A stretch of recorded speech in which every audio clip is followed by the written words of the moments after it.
मार्ग में एक सुरम्य सरोवर दृष्टिगत हुआ। सरोवर के तट पर रुककर विश्वामित्र ने कहा, हे राम, तादका का वध करके तुमने बहुत बद्धा मानव कल्याण का कार्य किया है। मैं तुम्हारे इस कार्य, पराक्रम एवं चातुर्य से अत्यधिक प्रसन्न हूं। मैं तुम्हें कुछ ऐसे दुर्लभ अस्त्र प्रदान करता हूं जिनकी सहायता से तुम दुर्दमनीय देवताओं, राक्षसों, यक्षों, नागादिकों को भी परास्त कर सकोगे।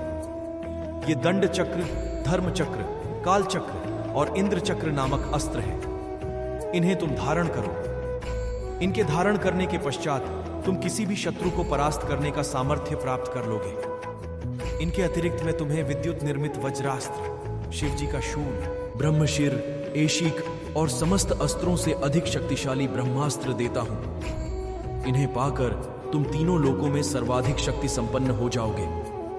मैं तुम्हारी वीरता से इतना अधिक प्रसन्न हूं कि तुम्हें प्रचंड मोदकी व शिखर नाम की गदाएं प्रदान करते हुए मुझे अत्यंत हर्ष हो रहा है। मैं तुम्हें सूखी और गीली दोनों ही प्रकार की अशनी व पिनाक के साथ ही साथ नारायणास्त्र, आग्नेयास्त्र, वायव्यास्त्र, हयशिरास्त्र एवं क्रौंच अस्त्र भी तुम्हें प्रदान करता हूं। अस्त्रों के अतिरिक्त मैं तुम्हें कुछ पाश भी देता हूं, जिनमें धर्मपाश, कालपाश एवं वरुण पाश मुख्य है।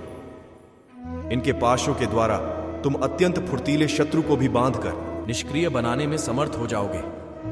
राम, कुछ अस्त्र ऐसे हैं जिनका प्रयोग असुर लोग करते हैं। नीति कहती है कि शत्रुओं को उनके ही शस्त्रास्त्रों से मारना चाहिए।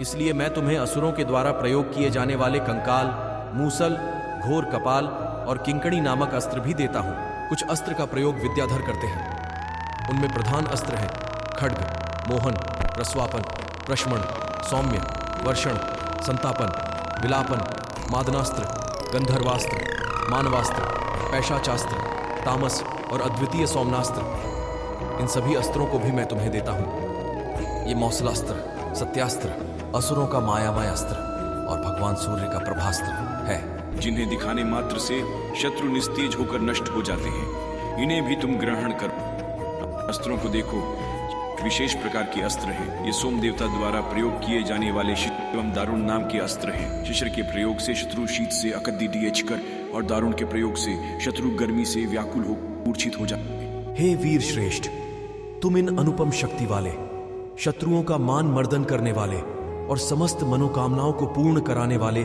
अस्त्रों को धारण करो। इतना कहकर महामुनि ने संपूर्ण अस्त्रों को, जो देवताओं को भी दुर्लभ है, बड्ढे स्नेह के साथ राम को प्रदान कर दिया। उन अस्त्रों को पाकर राम अत्यंत प्रसन्न हुए और उन्होंने श्रद्धा के साथ गुरु को चरणों में प्रणाम किया और कहा, गुरुदेव, आपकी इस कृपा से मैं कृतार्थ हो गया हूं। अब देवता, दैत्य, राक्षस, यक्ष आदि कोई भी मुझे परास्त नहीं कर सकता। मनुष्य की तो खैर बात ही क्या है, किंतु मुनिवर, इसी प्रकार के अस्त्र गंधर्वों, देवताओं, राक्षसों आदि के पास भी होंगे और उनका प्रयोग वे मुझ पर भी कर सकते हैं। कृपा करके उनसे बचने के उपाय भी मुझे बताइए। इसके अतिरिक्त ऐसा भी उपाय बताइए जिससे इन अस्त्रों को छोड़ ढालने के पश्चात अपना कार्य करके ये अस्त्र पुनः मेरे पास वापस आ जावे। राम के इस प्रकार कहने पर विश्वामित्र बोले, राघव, शत्रुओं के अस्त्रों को मार्ग में ही काट कर नष्ट करने वाले इन सत्यवान, सत्यकीर्ति, प्रतिहार, पराद्धमुख, अवान्मुख, लक्ष्य, उपलक्ष्य आदि इन अस्त्रों को भी तू ग्रहण करो। इन अस्त्रों को देने के बाद गुरु विश्वामित्र ने राम को वे विधियां भी बताईं जिनके द्वारा प्रयोग किए हुए अस्त्र वापस आ जाते हैं। चलते चलते वे वन के अंधकार से निकलकर ऐसे स्थान पर पहुंचे जो भगवान भास्कर के दिव्य प्रकाश से आलोकित हो रहा था और सामने नाना प्रकार के सुंदर वृक्ष, मनोरम उपत्यका एवं मनोमुग्धकारी दृश्य दिखाई दे रहे थे। रामचंद्र ने विश्वामित्र से पूछा, हे मुनिराज, सामने पर्वत की सुंदर उपत्यकाओं में हरे हरे वृक्षों की जो लुभावनी पंक्तियां दृष्टिगत हो रही हैं, उनके पीछे ऐसा प्रतीत होता है कि जैसे कोई आश्रम है। क्या वास्तव में ऐसा है या यह मेरी कल्पना मात्र है?